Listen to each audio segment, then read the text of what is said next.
BJP party कार्यालय से जुड़ी हुई बड़ी खबर सामने आ रही है, जहां बीजेपी में नियुक्तियों को लेकर कलह शुरू हो गई है। भाजपा के प्रदेश संगठन में पद पाने की अब दौड़ भी लगातार देखने को मिल रही है। तो युवा मोर्चे की सूची को लेकर अंदर खाने विवाद भी देखा गया। बीजेपी युवा मोर्चा के प्रदेश अध्यक्ष अंकित चेची को बदलने के कयास भी लगाए जा रहे हैं। इसी सप्ताह युवा मोर्चा के प्रदेश अध्यक्ष अंकित चेची इस्तीफा भी दे सकते हैं। 14 महीने के इंतजार के बाद आई थी सूची, जिन्हें मौका नहीं मिला तो विवाद बढ़ गया। अब ये विवाद, इस कंट्रोल को कैसे कंट्रोल किया जाएगा, इस विवाद को वो देखने वाली बात होगी। लेकिन नेताओं के साथ साथ पदाधिकारी की लॉबिंग भी शुरू हो चुकी है। कई बड़े नेता नाराज भी दिखाई दे रहे हैं। ज्यादा जानकारी के साथ सुरेंद्र सोनी हमारे साथ जुड़ चुके हैं फोन लाइन पे। सुरेंद्र, क्या कुछ जानकारी इस विवाद को लेकर? देखिए हर्षदा, भाजपा के प्रदेश संगठन में पद पाने की दौड़ जो है वो कवायद शुरू हो गई है, क्योंकि विजन सरकार को बने हुए लगभग 9 महीने का वक्त बीत चुका है। तो अब जो भाजपा संगठन में जो तमाम जो पद जो रिक्त चल रहे हैं और जो बदलाव किया जाना है, उसको लेकर के अब कवायद तेज हो गई है। लेकिन इसी बीच भाजपा युवा मोर्चा के प्रदेश अध्यक्ष अंकित चेची को यहाँ पर बदलने का जो है वो कयास तेज हो गए हैं जी। साथ ही ये भी माना जा रहा है कि चेची को हटाए उससे पहले खुद ही चेची जो है वो युवा मोर्चा प्रदेश अध्यक्ष के पद से जो है वो हर्षदा यहाँ पर वो इस्तीफा देंगे। लेकिन सबसे खास बात ये है कि देखिए कि 14 महीने के काफी लंबे अंतराल के बाद जब ये सूची बन करके तैयार हुई, तो यहाँ पर कई नेताओं ने जो है वो अपनों को फायदा पहुंचाने का भी जो है वो आरोप लगाया और कहा कि जो कार्यकर्ता सक्रिय हैं ऐसे कार्यकर्ताओं को दरकिनार किया गया है जी। तो निश्चित तौर पर अब ये कवायद इतनी तेज हो गई है कि एंटी इनकम्बेंसी लगातार बीजेपी में बढ़ती जा रही है। और लगातार हम कहते भी रहे हैं कि बीजेपी इन दिनों 4 अलग अलग गुट में बढ़ती हुई नजर आ रही है। देखिए कि प्रदेश भाजपा संगठन में बड़े बदलाव के आसार तो बहुत कम दिखाई दे रहे हैं, लेकिन बस थोड़ा सा अगर बदलाव होगा तो नए पुराने लोगों को इधर उधर किया जाएगा और इसके बाद जो है वो इस तरीके की सूची अगर सामने आएगी तो निश्चित तौर पर यहाँ पर जो इंकलाब की आवाज है उसको तेज किया जाएगा। यहाँ पर विरोध के स्वर उठते जाएंगे। हालांकि इस विरोध के स्वर में कई नेता भी नाराज हैं, कई पदाधिकारी भी नाराज हैं, लेकिन लगातार देखिए कि इसके बाद भी जो है वो हर्षदा भाजपा प्रदेश अध्यक्ष मदन राठौड़ की भी नई टीम का ऐलान होना है।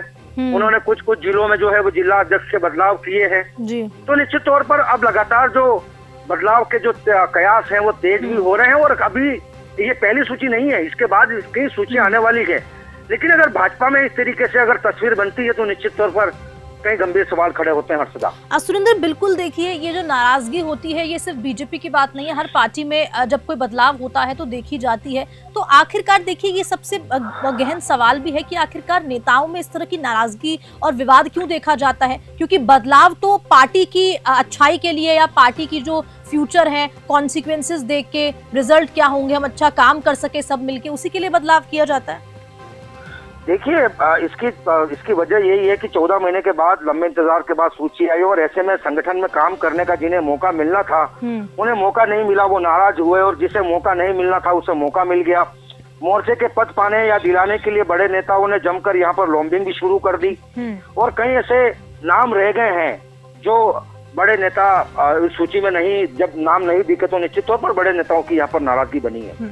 लेकिन इससे पहले लब्बो लुआब यही है हर्षदा की भाजपा प्रदेश अध्यक्ष मदन राठौड़ को खुद की भी कार्यकारिणी घोषित करनी है। पार्टी के सूत्रों का कहना है कि बड़े स्तर पर अगर बदलाव देखने को मिलेंगे तो नई टीम आएगी, लेकिन नए पुराने का कॉम्बिनेशन यहाँ पर आराम से देखा जा सकता है। चाहे हम बात करें जिला अध्यक्ष की अधिक संख्या में जो बदलाव होना चाहिए था वो बदलाव नहीं हो पाया है। उसके साथ साथ सभी जिला कार्यकारिणी के साथ जो छेड़छाड़ी नहीं होनी है वो भी यहाँ पर छेड़छाड़ी की जाएगी। उधर अगर मुख्य कार्यकारिणी में कुछ नए चेहरे लाए जाएंगे, अगर मैं बात करूं मुकेश दाजिश की बात करूं, जितेंद्र गोठवाल की बात करूं, तो ऐसे कई बड़े चेहरे हैं जो सरकार में बोर्ड और आदि अन्य कई उनको बड़ी जिम्मेदारियां मिल सकती है। लेकिन सूची आने के बाद जब विरोध उठा और उस सूची को वापस तुरंत प्रभाव से कैंसिल किया तो हर्षदा यहाँ पर पार्टी पर, प्रदेश अध्यक्ष मदन राठौड़ पर और उनकी कार्यकारिणी पर अब कई गंभीर सवाल उठ रहे हैं। क्योंकि देखिए, विधानसभा चुनाव और लोकसभा चुनाव के परिणाम हमारे सामने हैं। बिल्कुल। जिस तरीके से कई नेताओं ने जो है वो पार्टी बदली और पार्टी बदलने के बाद जो कांग्रेस से बीजेपी में आए उन नेताओं को तवज्जो दी गई। तो हुआ क्या, 11 सीटें बीजेपी को हारनी पड़ी। यानी कि यहाँ पर जो बीजेपी का कोर पार्टी कार्यकर्ता है, जो कोर वोटर है, कोई कोर अगर पदाधिकारी है, कार्यकर्ता है, उसको अगर पार्टी दरकिनार करेगी तो निश्चित तौर पर ऐसी तस्वीरें हर्षदा बनती रहेगी, इसमें कोई दो राय नहीं है।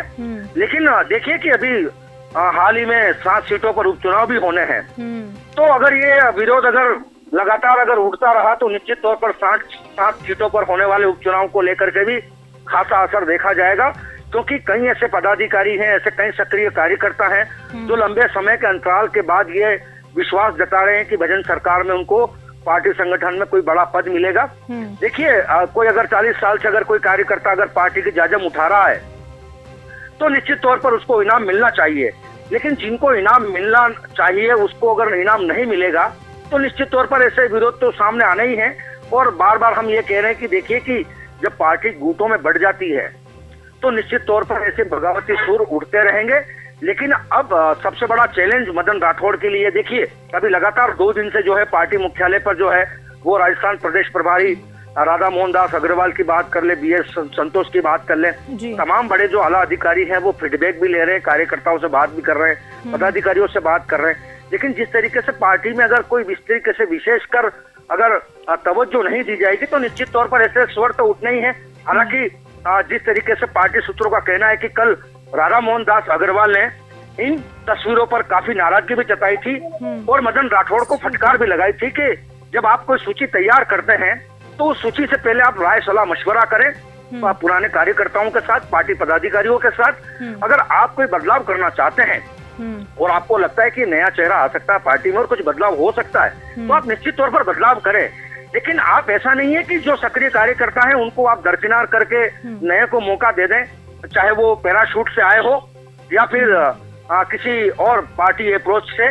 तो इन तमाम चीजों को देख करके हर्षदा इस वक्त जो है वो बीजेपी चौतरफा घेरती हुई नजर आ रही है। लेकिन देखिए इधर से विपक्ष की अगर मैं बात करूं तो विपक्ष की लगातार हमलावर हो रहा है, तो निश्चित तौर पर ये तमाम तस्वीरें हैं जो बीजेपी के लिए अच्छी नहीं है। ठीक है, बहुत बहुत शुक्रिया सुरेंद्र तमाम जानकारी के लिए। तो बीजेपी पार्टी से इस वक्त की बड़ी खबर आप सभी को बता रहे थे, जहां पर नियुक्तियों को लेकर कलह शुरू हो गई है, नाराजगी भी देखी जा रही है। अब इस नाराजगी को किस तरह से सही किया जाता है, जो तमाम एक्टिव कार्यकर्ता हैं, जो सक्रिय कार्यकर्ता हैं, उनको जगह मिलती है या फिर जो नए लोग हैं उनको इस सूची में जगह मिलती है, देखने वाली बात होगी। लेकिन लगातार विवाद यहाँ पर बढ़ता जा रहा है। अब इस विवाद को किस तरह से कंट्रोल करेगी पार्टी, ये देखने वाली बात होगी।